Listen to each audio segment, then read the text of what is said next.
नमस्कार विद्यार्थी मित्रांनो, मी अमित लवटे, संचालक विद्या प्रबोधिनी कोल्हापूर, भूषणदूत अकॅडमी पुणे या युट्यूब चॅनलवरती आपल्या सर्वांचं स्वागत करतो. महाराष्ट्र दुय्यम सेवा गट ब संयुक्त पूर्व परीक्षा टेस्ट सिरीजच्या टेस्ट क्रमांक 2 मधील प्रश्न क्रमांक 71 ते प्रश्न क्रमांक 85 या दरम्यान जे चालू घडामोडी प्रश्न होते त्याचे विश्लेषण आपण या व्हिडिओमध्ये पाहणार आहोत. प्रश्न 71 होता योग्य जोडा लावा. यामध्ये गट अ मध्ये तुम्हाला 4 ऍप दिलेले आहेत आणि गट ब मध्ये त्याचं तुम्हाला डिस्क्रिप्शन दिलेलं आहे. याचे आपल्याला योग्य जोड्या लावायचे. जर तुम्ही एकदा प्रश्नावर नजर टाकली तर तुम्हाला दिसून येईल की इथं डिजिटल ओशन ऍप लिहिलेलं आहे. ओशन याचा अर्थ होतो समुद्र किंवा सागर. तिथं तुम्हाला दिसेल की सागरी डेटा आणि अंदाज याबाबत माहिती देण्यासाठी. तर क मध्ये आहे ई संपदा ऍप. संपदा याचा अर्थ होतो इस्टेट. तर इथं तुम्हाला दिलेलं आहे दुसऱ्या पर्यायामध्ये की सर्व इस्टेट सेवा व्यवस्थापित करण्यासाठी. जर तुम्ही इलिमिनेशन थेअरीचा वापर केला तर तुम्हाला इथं योग्य उत्तरापर्यंत पोहोचता येईल. प ला 3 येईल आणि क ला येईल 2. असा योग्य पर्याय आपल्याला इथे दिसून येईल. पर्याय क्रमांक 4 मध्ये जो ब ला 3 आहे आणि क ला 2. तर योग्य उत्तर याचं असणार आहे पर्याय क्रमांक 4. याचं आपण विश्लेषण पाहूयात. केव्हीआयसी न 1000 वर्षापूर्वीची जी कला होती हस्त निर्मित कागद बनवण्याची, जी तवांग मध्ये सुरू आहे अरुणाचल प्रदेशमधील. तर त्याचं हे होतं की मोनपा हा हस्तनिर्मित पेपरचं हे जे सुरू केलेलं आहे ते अरुणाचल प्रदेशमध्ये केलेलं आहे. त्यामुळे पहिला पर्याय आपला होतो की मोनपा हा हस्तनिर्मित कागद आहे. दुसरा आहे की अर्थ सायन्सेस सायन्स अँड टेक्नॉलॉजी आणि हेल्थ मिनिस्टर डॉक्टर हर्षवर्धन यांनी डिजिटल ओशन ऍपचं लॉन्च केलेलं आहे 19 डिसेंबर 2020 साली. त्यानंतर ई संपदा पोर्टल 25 डिसेंबर 2020 ला सुरू केलेलं आहे. 25 डिसेंबर 2020 ला ई संपदा पोर्टल सुरू केलेलं आहे गव्हर्नमेंट ऑफ इंडियानं. त्यानंतर अमिताभ कांत जे नीती आयोगाचे सीईओ आहेत त्यांनी India's first digital asset management platform DigiBoxx हे सुरू केलेलं आहे. डिजीबॉक्स हा make in India store in India धोरणांतर्गत पहिलाच उपक्रम आहे आणि गुगलनं 1 जून 2021 नंतर जे अमर्यादित विनामूल्य फोटो स्टोरेजची सुविधा होती ती बंद केली. त्यामुळे हा प्लॅटफॉर्म नीती आयोगामार्फत सुरू केलेला आहे. डिजीबॉक्स 22 डिसेंबर 2020 या दिवसापासून. पुढचा प्रश्न आहे बघा. भारताची पहिली भारताची पहिली व्याघ्र प्रकल्पातील हॉट एअर बलून वन्यजीव सफारी खालपी कोणत्या राज्यात सुरू करण्यात आली? तर त्याचं बरोबर उत्तर आहे पर्याय क्रमांक 2 मध्य प्रदेश. मध्य प्रदेशमध्ये बांधवगड या व्याघ्र प्रकल्पामध्ये बांधवगड हा व्याघ्र प्रकल्प आहे. तिथं देशातील पहिल्या hot air balloon wildlife सफारीची सुरुवात केलेली आहे आणि त्यामुळे पर्यटकांना आता आकाशातून या जंगलाचा विलक्षण नजारा पाहायची जी संधी आहे ती उपलब्ध होणार आहे. अशा प्रकारचा हा देशातील पहिलाच प्रकल्प आहे आणि यापूर्वी अशी सुविधा ही आफ्रिकेमधल्या जंगलामध्ये मिळायची, जी आता बांधवगड राष्ट्रीय उद्यानामध्ये पण आपल्याला पाहायला मिळणार आहे. जयपूरची स्काय वर्ल्ड नावाची जी कंपनी आहे या कंपनीकडे हे काम मध्य प्रदेश सरकारनं सोपवलेलं दिसून येतं. प्रश्न 73 आहे. पद्म पुरस्कार 2021 खालपी कोणकोणत्या व्यक्तींना पद्मभूषण पुरस्काराने सन्मानित करण्यात आलं? तर पद्म पुरस्कार हे भारतातील सर्वोच्च नागरी पुरस्कार आहे ज्यामध्ये पहिला भारतरत्न असतो, त्यानंतर पद्मभूषण, त्यानंतर पद्मविभूषण आणि सॉरी पहिला हे भारतरत्न, त्यानंतर पद्मविभूषण, त्यानंतर पद्मभूषण आणि त्यानंतर पद्मश्री पुरस्कार. हे 4 महत्वाचे नागरी पुरस्कार आहेत ज्यावर वरती आपल्याला दरवेळी प्रश्न विचारण्यात येतात. तर यावेळी विचारण्यात आले की पद्मभूषण पुरस्काराने कोणाला सन्मानित करण्यात आलं? तर यावेळी एकूण 7 लोकांना पद्मविभूषण पुरस्काराने सन्मानित करण्यात आलेला आहे. यामध्ये जपानचे जे माजी पंतप्रधान आहेत शिंझो आबे, त्यानंतर एस पी बालसुब्रमण्यम आणि बी बी लाल या तिघांना पद्मविभूषण पुरस्कार मिळालेला आहे. त्यामुळे पर्याय क्रमांक अ, क आणि ई हा योग्य पर्याय असणार आहे.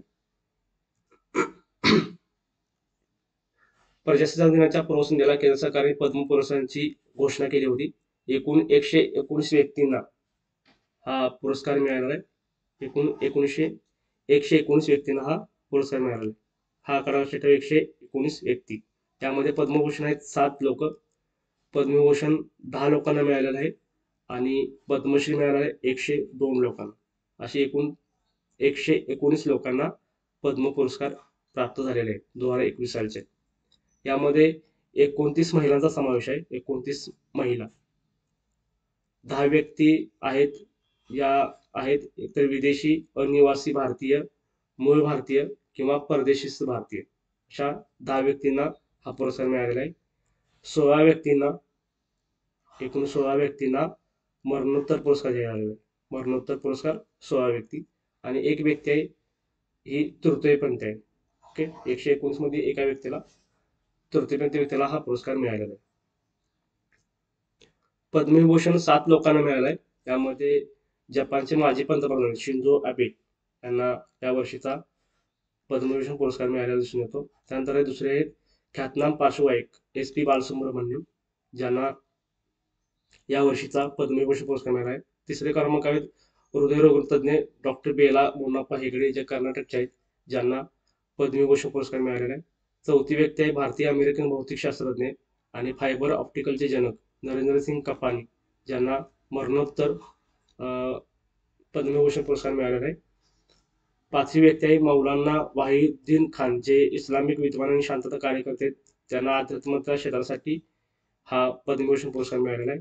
सहावी व्यक्ती आहे भारतीय पुरातत्वतज्ञ BB लाल, जे दिल्लीचे आहेत आणि त्यांना यावर्षीचा पद्मविभूषण पुरस्कार मिळालेला आहे.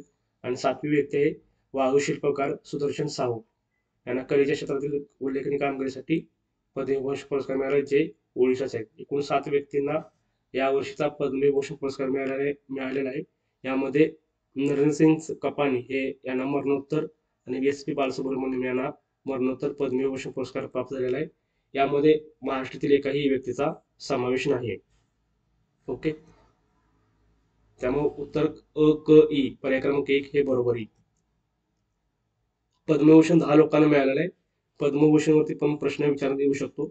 यामध्ये 10 व्यक्ती कोण कोण आहेत, तर कृष्णा नायर, शांताकुमार चित्रा, ज्या पार्श्वगायक गायक आहेत.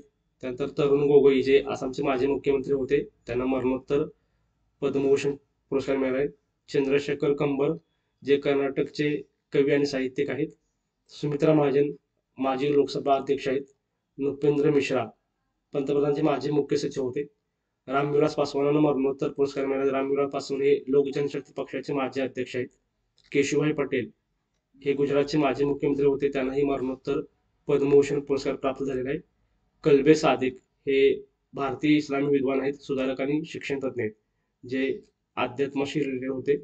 त्यानंतर रजनीकांत देवीदास श्रॉफ हे महाराष्ट्रातील उद्योजक आहेत, UPL चे संस्थापक आहेत आणि यांनाही या वर्षीचा पद्मभूषण पुरस्कार प्राप्त झाले आहेत. नंतर 10वी व्यक्ती आहेत तारलोचन सिंग, जे राष्ट्रीय अल्पसंख्याक आयोगाचे माजी अध्यक्ष होते. अशा प्रकारे या 10 व्यक्तींना या वर्षीचा पद्मभूषण पुरस्कार मिळालेला आपल्याला दिसून येतो.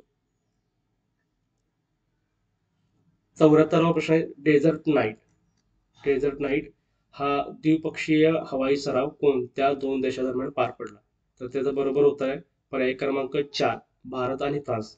भारत आणि फ्रान्स दरम्यान जानेवारी 2021 मध्ये जोधपूर हवाई तळ येथे हा हवाई सराव पार पडला.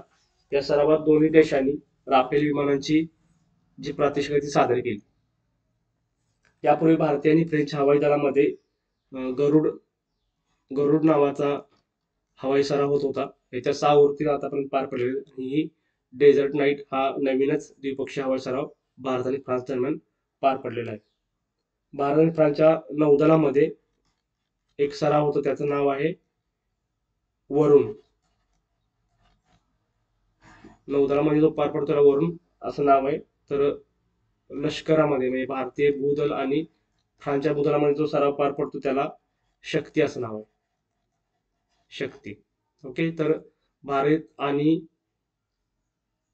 फ्रान्सच्या हवाई दलामध्ये जो होतो तो गरुड आणि डेझर्ट नाईट 2021.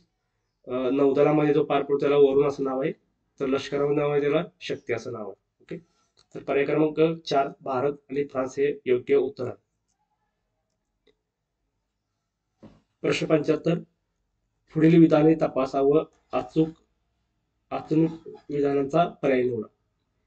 विधान आहे इंडिया इनोव्हेशन इंडेक्स 2020 नुसार मोठ्या राज्यामध्ये कर्नाटक हे राज्याने सलग दुसऱ्यांदा अव्वल स्थान पटकावलं.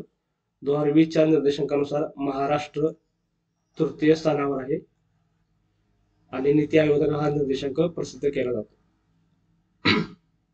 तर याचे योग्य उत्तर आहे पर्याय क्रमांक 2 आणि क योग्य. ओके, पहिलं विधान आहे ते बरोबर आहे की इंडिया इनोव्हेशन इंडेक्स नुसार मोठ्या राज्यामध्ये कर्नाटक हे राज्य सलग दुसऱ्यांदा पहिल्या स्थानावर आहे. 2020च्या निर्देशांक महाराष्ट्र हे तृतीय स्थानावर आहे तर ते दुसऱ्या स्थानावर आहे. त्यामुळे दुसरं विधान आहे ते चुकीचं आहे. आणि तिसरं विधान आहे की नीती आयोगाला हा निर्देशांक प्रसिद्ध केला जातो तर ते विधान बरोबर आहे. त्यामुळं विधान आणि विधान क हे बरोबर आहे. पर्याय क्रमांक 2 ह्याचं बरोबर उत्तर असेल.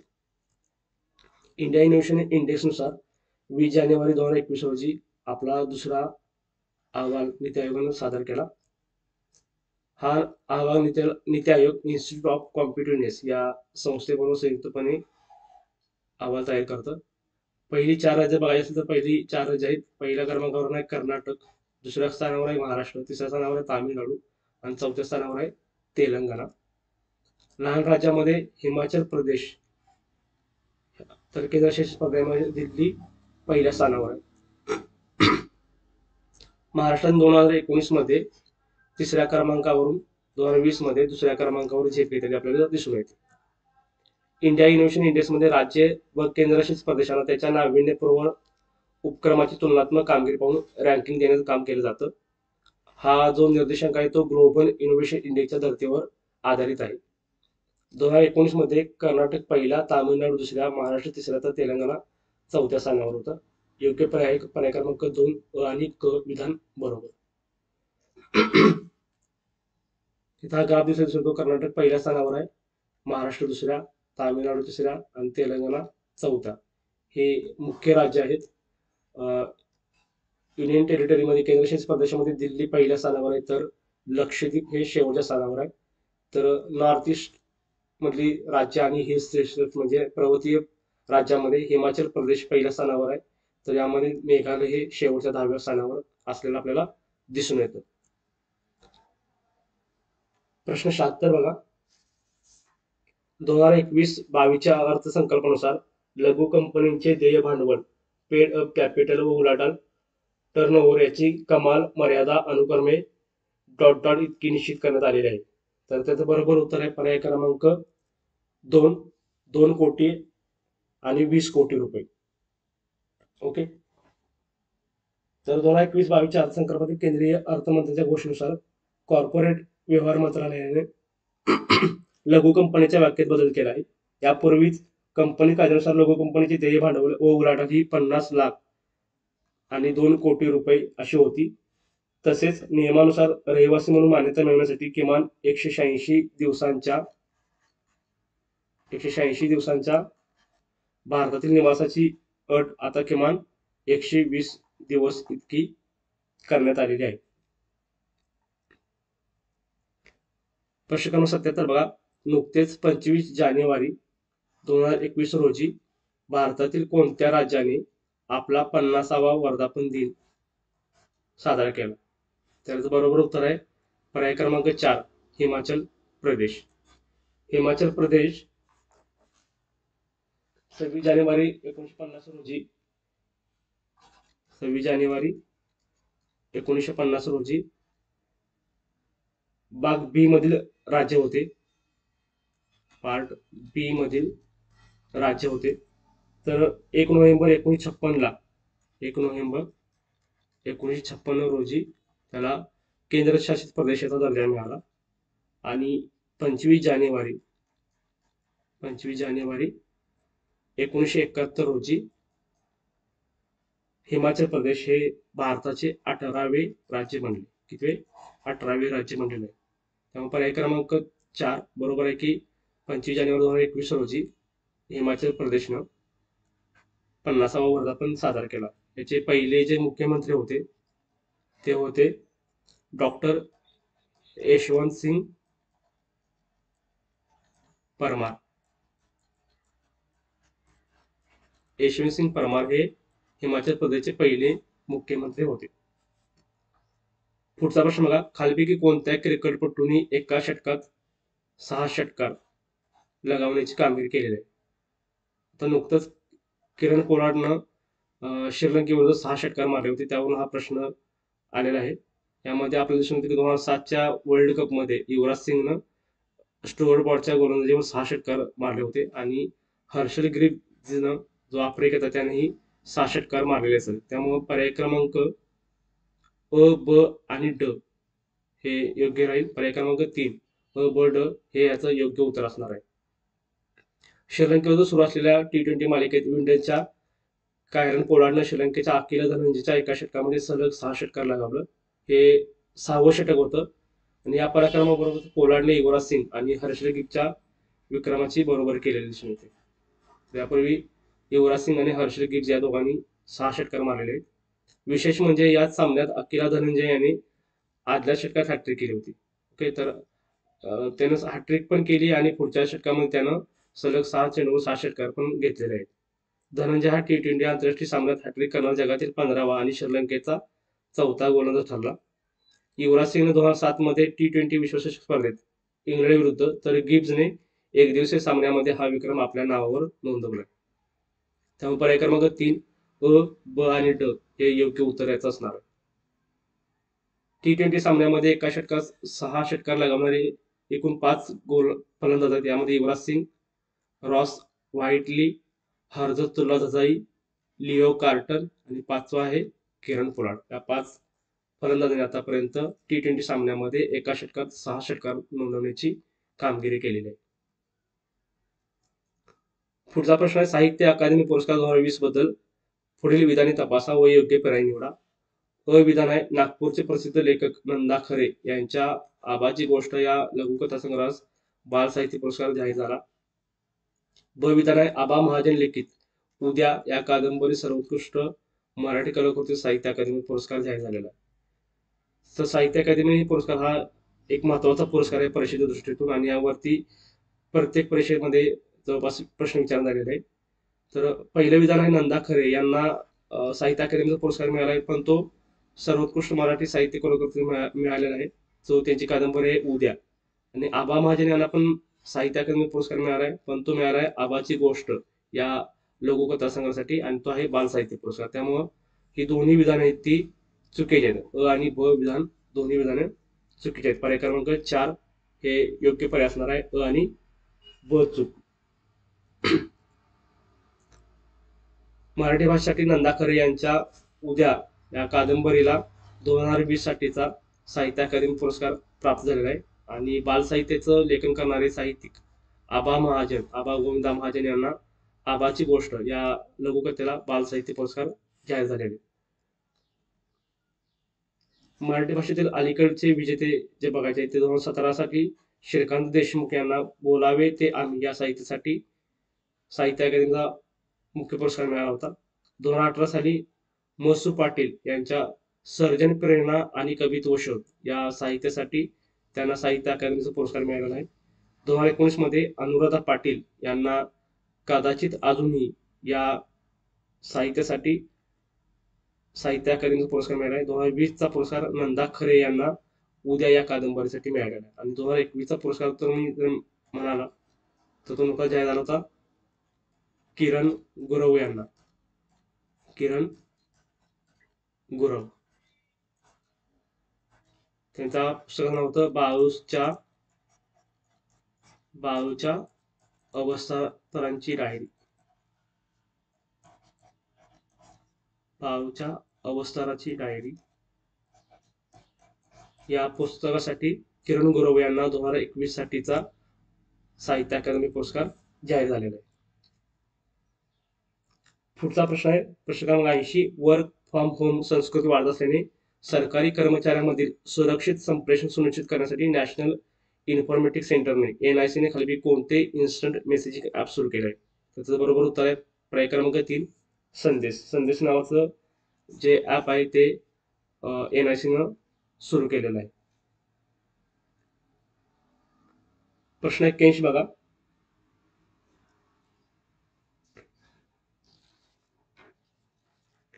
इंडिया जस्टिस रिपोर्ट 2020 बद्दल पुढील विधान तपासावं. अचूक विधान पर्याय निवडा.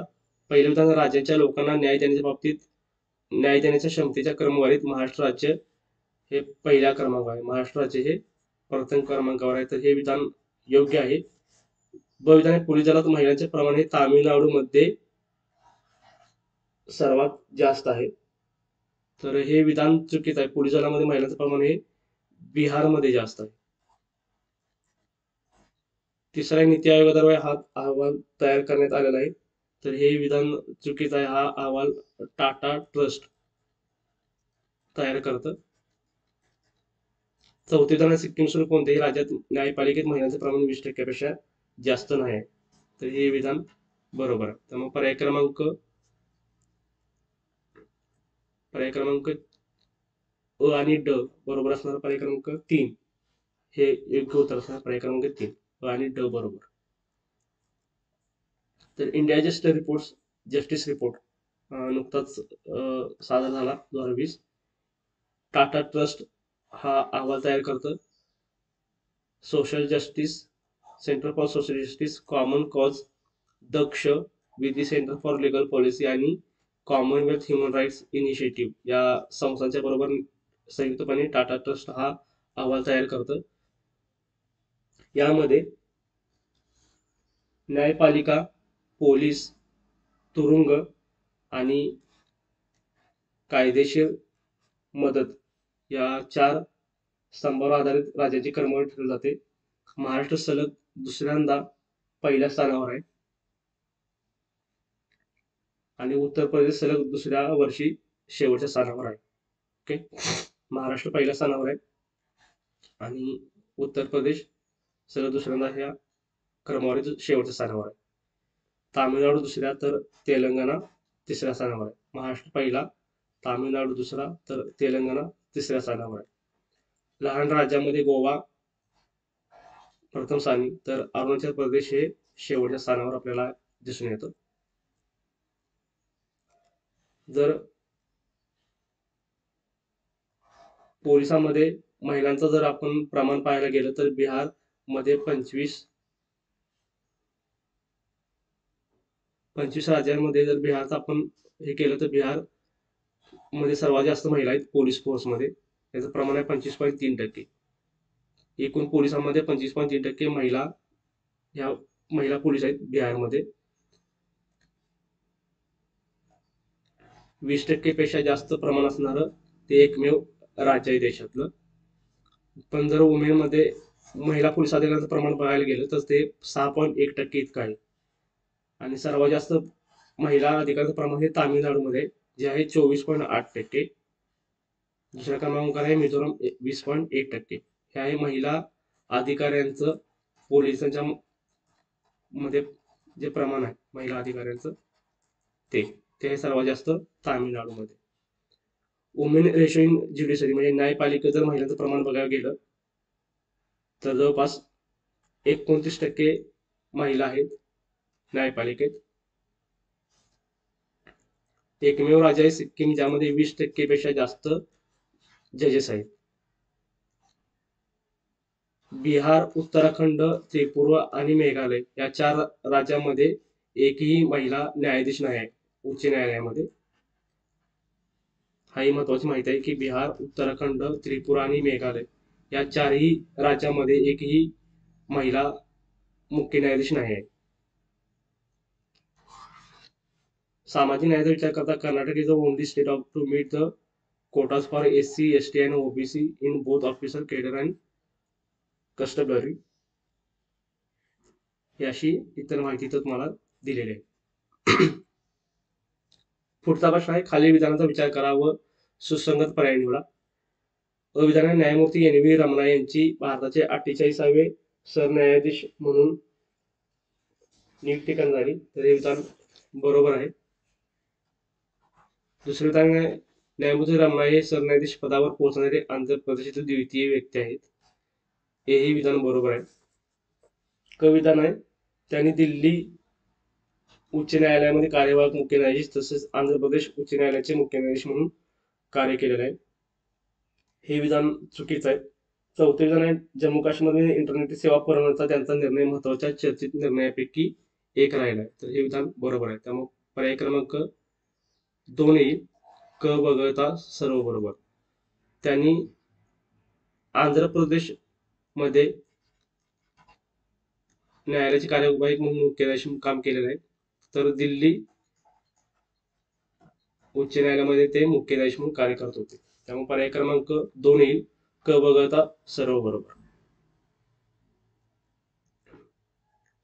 प्रश्न 83, न्यायमूर्ती एन व्ही रमणा यांच्या संदर्भातील विधाने विचारात घ्या आणि योग्य विधान ओळखा. अविधान आहे, न्यायमूर्ती एन व्ही रमणा यांचे पूर्ण नाव नुतलापती वेंकट रमणा असे आहे. विधान बरोबर आहे. न्यायमूर्ती एन व्ही रमणा हे तेलंगणा या राज्याचे आहेत. हे विधान चुकीचं आहे. ते आंध्र प्रदेश या राज्याचे आहेत. न्यायमूर्ती एन व्ही रमणा सर्वोच्च न्यायालयाचे 47वे आहेत का? तर हे चुकीचं आहे. ते 48वे सरन्यायाधीश आहेत. न्यायमूर्ती एन व्ही रमणा हे आंध्र प्रदेश उच्च न्यायालयाचे मुख्य न्यायाधीश राहिलेले आहेत. हे पण चुकीचं आहे. ते दिल्ली उच्च न्यायालयाचे मुख्य न्यायाधीश राहिलेले आहेत. त्यामुळे पर्याय क्रमांक येईल फक्त अ बरोबर. पर्याय क्रमांक 2 फक्त अ बरोबर.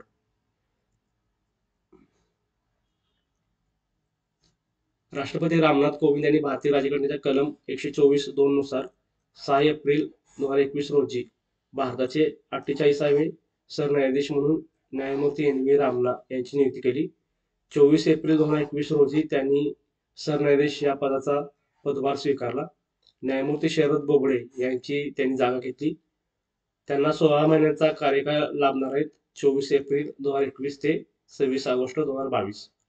सरन्यायाधीश होणारे ते आंध्र प्रदेशचे दुसरे व्यक्ती ठरलेले आहेत. यापूर्वी न्यायमूर्ती के सुब्बाराव हे 1966-67 मध्ये भारताचे सरन्यायाधीश होते. त्यांचं संपूर्ण नाव आहे नुथालपती वेंकट रमणा. 27 ऑगस्ट 1957 मध्ये पोन्नवरम या ठिकाणी त्यांचा जन्म झाला, जे आंध्र प्रदेशमध्ये आहे. त्यांना कर्नाटक संगीताचीही आवड आहे. आंध्र प्रदेश उच्च न्यायालय, केंद्रीय आणि आंध्र प्रदेश प्रशासकीय न्यायाधिकरण तसेच सर्वोच्च न्यायालयात त्यांनी सराव केलेला आहे. आंतरराज्य नदी न्यायाधिकरणासमोर सुद्धा त्यांनी सराव केलेला आहे. ते घटनात्मक, नागरी, कामगार, सेवा आणि निवडणुका या विषयावरील तज्ज्ञ आहेत. ईनाडू या तेलुगू वृत्तपत्रामध्ये त्यांनी पत्रकार म्हणून काम केले आहे. 1983 मध्ये त्यांनी वकिलीला सुरुवात केली होती. 2000 ते 2013 या दरम्यान ते आंध्र प्रदेश उच्च न्यायालयामध्ये न्यायाधीश होते. मार्च ते मे 2013 मध्ये आंध्र प्रदेश उच्च न्यायालयात कार्यकारी मुख्य न्यायाधीश होते. तर 2013-14 या सालामध्ये दिल्ली उच्च न्यायालयाचे ते मुख्य न्यायाधीश होते. 2014 ते 2021 या काळात सर्वोच्च न्यायालयाचे न्यायाधीश होते. मार्च ते नोव्हेंबर 2021 मध्ये सर्वोच्च न्यायालय कायदेशीर सेवा समितीचे ते अध्यक्ष होते. नोव्हेंबर 2019 पासून राष्ट्रीय विधी सेवा प्राधिकरण नालसाचे ते कार्यकारी अध्यक्ष म्हणून कार्यरत होते. आणि आपल्या निवासस्थानाबरोबर नावाची पाटी मातृभाषेत लावणाऱ्या न्यायाधीशापैकी ते एक आहे. हे महत्वाचं आहे. आपल्या निवासस्थानाबाहेर नावाची पाटी मातृभाषेत लिहिणाऱ्या न्यायाधीशापैकी ते एक आहेत. पुढचा प्रश्न आहे, PSLV C49 संदर्भात खालील विधानांचा विचार करा आणि अयोग्य विधान निवडा. विधान आहे, PSLV C49 द्वारा EOS 01 या भारतीय उपग्रहाचे प्रक्षेपण करण्यात आले. हे विधान बरोबर आहे. PSLV C49 हे PSLV चे 50वे उड्डाण आहे. तर हे विधान चुकीचं आहे. हे 51वे उड्डाण होते PSLV C49 चे. PSLV C49 ही 2020 ची इस्रो मधील पहिले उड्डाण आहे. तर हे बरोबर आहे. कोरोना नंतर हे पहिलंच उड्डाण होतं. आणि PSLV C49 च्या उड्डाणात लिथुआनिया, लक्झेंबर्ग आणि USA म्हणजे अमेरिकेचं उपग्रह प्रक्षेपित करण्यात आलं होतं. तर हे पण विधान बरोबर आहे. इथे विचारलं की अयोग्य विधान निवडा. त्यामुळे फक्त विधान हे अयोग्य आहे. पर्याय क्रमांक 2 हे बरोबर उत्तर असेल.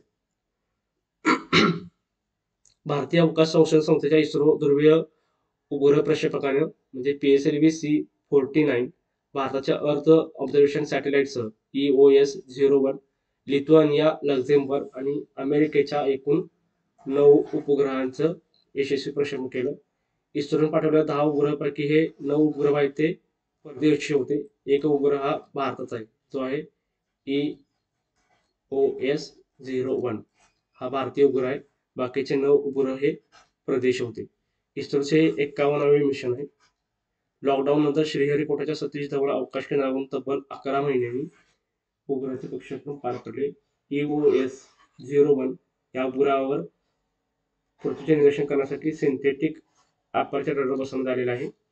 कृषी, वन आणि आपत्ती व्यवस्थापनात या उपग्रहाचा आपल्याला उपयोग होणार आहे. पर्याय क्रमांक 2 फक्त ब हे विधान चुकीचं असणार आहे. आपला शेवटचा प्रश्न आहे, नवीन संसद भवन संदर्भातील खालील विधाने विचारात घ्या आणि योग्य विधान निवडा. अविधान आहे, नवीन संसद भवनाचे शिलान्यास पंतप्रधान नरेंद्र मोदी यांनी 10 डिसेंबर 2022 रोजी केलं. हे विधान बरोबर आहे. त्यानंतर नवीन संसद भवन त्रिकोणाकृती राहणार आहे. हेही विधान बरोबर आहे. तिसरे विधान आहे, नवीन संसद भवनाची डिझाईन ही अहमदाबादच्या messrs HPC design and management private limited द्वारा करण्यात आली. हेही विधान बरोबर आहे. नवीन संसद भवनाचे निर्माण कार्य टाटा प्रोजेक्ट्स लिमिटेड द्वारा करण्यात येते. हेही विधान बरोबर आहे. पर्याय क्रमांक 4 याचं बरोबर उत्तर असणार आहे. केंद्र सरकारचा महत्वाकांक्षी प्रकल्प आहे सेंट्रल विस्टा प्रकल्प आणि यामध्ये नवीन संसद भवनाचे शिलान्यास आहे भारताचे पंतप्रधान नरेंद्र मोदी यांनी 10 डिसेंबर 2022 रोजी केलं होतं. नवीन संसद भवन ही त्रिकोणाकृती असणार आहे. नवीन त्रिकोणाकृती संसद भवनाची डिझाईन ही अहमदाबादची messrs HCP design and management private limited द्वारा करण्यात आलेली आहे. या नवीन संसद भवनाची निर्मिती टाटा प्रोजेक्ट्स लिमिटेड द्वारा केली जात आहे. नवीन संसद भवनातील लोकसभा कक्षेत हे 888 सदस्य आणि राज्यसभेत 384 सदस्यांची बैठक व्यवस्था असणार आहे. टोटल 1224 सदस्यांची बैठक व्यवस्था नवीन या संसद होणाऱ्या मध्ये करण्यात आलेली आहे. नवीन संसद भवनासाठी खर्च आहे 971 कोटी रुपये इतका खर्च करण्यात येणार आहे आणि 2022 पर्यंत याचं काम पूर्ण करण्याचं लक्ष ठेवण्यात आलेलं आहे. 2022 पर्यंत. तर अशा प्रकारे आपले सर्व 15 प्रश्न यामध्ये विश्लेषण करून झालेले आहेत. जर काही तुमच्या शंका असतील तर तुम्ही त्या कमेंट बॉक्समध्ये विचारू शकताय. व्हिडिओ आवडला तर नक्की लाईक करा आणि शेअर करा.